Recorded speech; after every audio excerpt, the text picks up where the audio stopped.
Your agency was saying, quote, the Salafists, the Muslim Brotherhood and al-Qaeda in Iraq are the major forces driving the insurgency in Syria. Mm-hmm. In 2012, the US was helping coordinate arms transfers to those same groups. Why did you not stop that? It was a decision. I think it was a willful decision. A willful decision to go support an insurgency that had Salafists, al-Qaeda and the Muslim Brotherhood? A willful decision to do what they're doing, which you'd have to really ask the president, what is it that he actually is doing? That was General Michael Flynn several months ago on Al Jazeera talking about the fact that President Obama gave them orders to basically build up ISIS and al-Qaeda, and that was the set policy.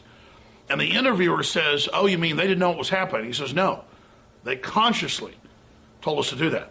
It was a decision. I think it was a willful decision. Well, this is the information we had 3 years ago from military, high level and low level, giving us the same information. And the fact that General Dempsey, on the eve of airstrikes against Syria, went to the White House and said the military from the brass on down are not going to be al-Qaeda's Air Force. And we saw Senator Ted Cruz go public. We saw Senator Rand Paul go public and make similar statements that our military and our people do not want to be al-Qaeda's Air Force. Now, since then, we've had the schizophrenic or helter-skelter or oxymoronic policy is a better term, of Turkey and other countries funding ISIS and al-Qaeda and al-Nusra, and the West giving them weapons, tow missiles, Stinger missiles, you name it, Hillary Clinton namely. Benghazi was just one part of that. It's ongoing. At the same time that the United States military and CENTCOM has been giving intel to the Russians, giving intel to the Syrians, giving intel to other people that are actually fighting ISIS. Now, we've known this. We've had CIA whistleblowers on, like Tosh Plumlee. We've had Colonel Schaefer on to talk about it. InfoWars has been at the very forefront of exposing it. But now, in a review of Seymour Hersh, the two-time Pulitzer Prize-winning journalist, his new book, Military to Military, the London Review of Books, it's also in other publications like New Yorker, have excerpts of his new book interviewing other generals, as well as Flynn, breaking all this down. I mean, this is incredible. And mainstream media almost spins it like it's not a counter coup happening with the military saying no to treason, arming al-Qaeda and ISIS. But that's what it is. And so then the State Department separately, just as Tosh Plumlee exposed 3 years ago, has to use its import-export power to order weapons transfers that's even above the Pentagon and the CIA. The military may have its problems and certainly, aren't perfect, but they don't want to arm al-Qaeda to murder every Christian group in Syria. They don't want to overthrow our allies, Egypt, and put the Muslim Brotherhood in that's al-Qaeda-like. They understand this is directly against America's interest, and it's a war crime. And again, it doesn't even help our country or even our own elites. Why are they doing this? Well, the argument is if Assad's an enemy of the West, even though he tried to help us on 9/11 and other events, but still listed as terrorist, if he's a supposed enemy, take him down regardless. But you don't take him down and then put people in that are 50 times worse. So there's a major fight going on for the heart and soul of America. And I got to tell you, I'm always hearing this talk about let's have a military coup, let's stop the globalists that way. Military coups almost always turn out worse than what you already had.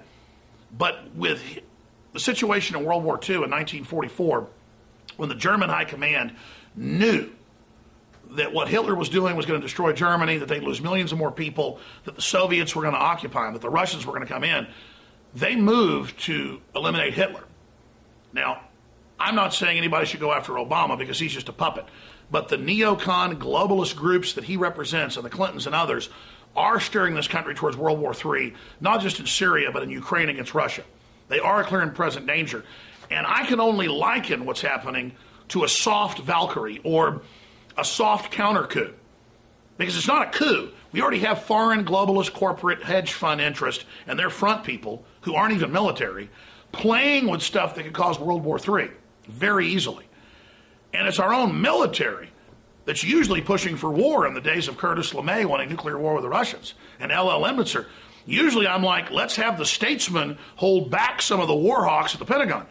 It's the war hawks at the Pentagon, time and time again, quietly trying to stop what is leading, most analysts say, towards a larger confrontation with Russia that could easily lead to thermonuclear war. They called the Cold War World War III. So really, this is World War IV, a hot war that we're on the verge of. And World War I started in proxy wars. World War II started in that as well.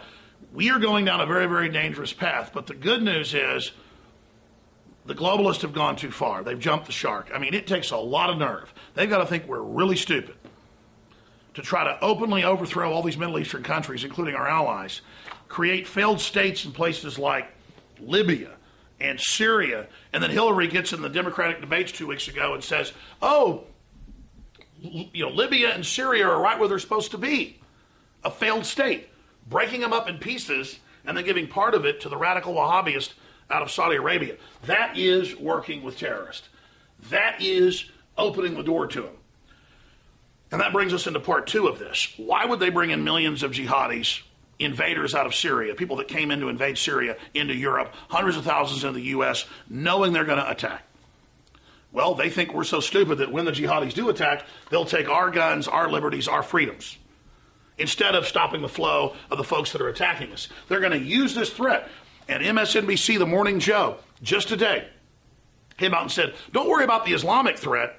Worry about white gun owners. They're the big crime rate.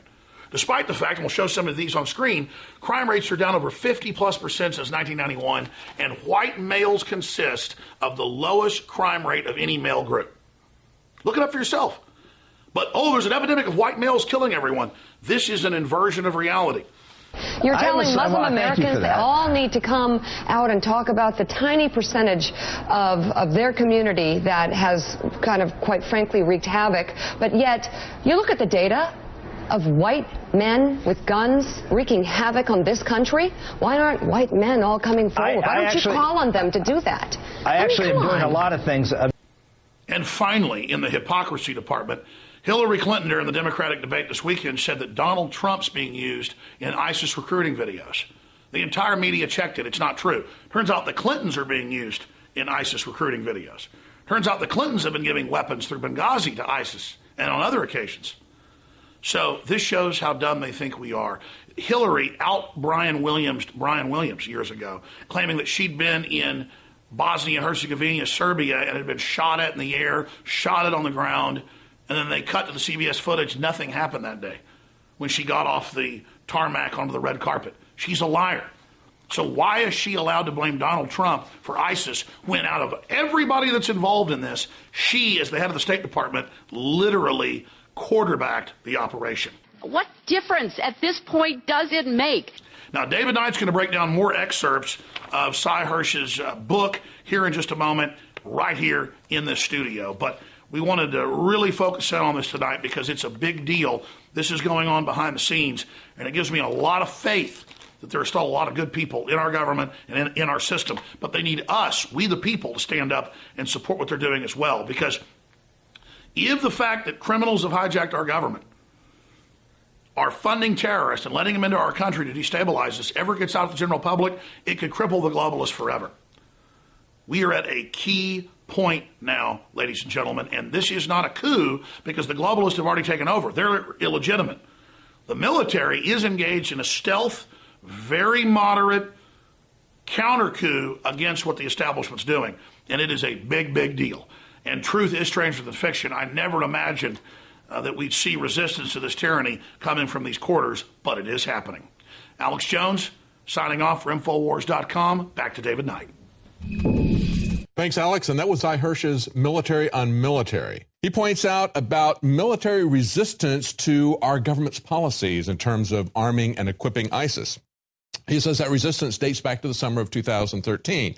It comes from Defense Intelligence Agency, Joint Chiefs of Staff, then General Martin Dempsey, all talked about how the fall of the Assad regime would lead to chaos and potentially to serious takeover by jihadis. They say they had an all-source appraisal. That means that it was coming from signals intelligence, from satellite intelligence, from human intelligence, pointing out that there was a covert U.S. program to arm and support the moderate rebels fighting Assad. It had been co-opted by Turkey. It had morphed into an across-the-board technical arms and logistical program for all of the opposition, including al-Nusra and the Islamic State, ISIS. The so-called moderates, he says, had evaporated, and the Free Syrian Army was nothing but a rump group stationed at an air base in Turkey. He said the assessment was bleak. There was no viable moderate opposition to Assad, and the U.S. was arming extremists. Let's bring in Fox News military analyst Lieutenant General Tom McInerney. Syria, we backed, I believe, in some cases, some of the wrong people, and not in the right part of the Free Syrian Army. And that's a little confusing to people. So I've always maintained, and go back quite some time, that we were backing the wrong types. Those weapons from Benghazi ended up in the hands of ISIS. So we helped build ISIS. Now there's a danger there. Weapons from Benghazi ended up in the hands of ISIS. So we helped build ISIS. So with the additional steps I ordered last month, we're speeding up training of ISIL forces,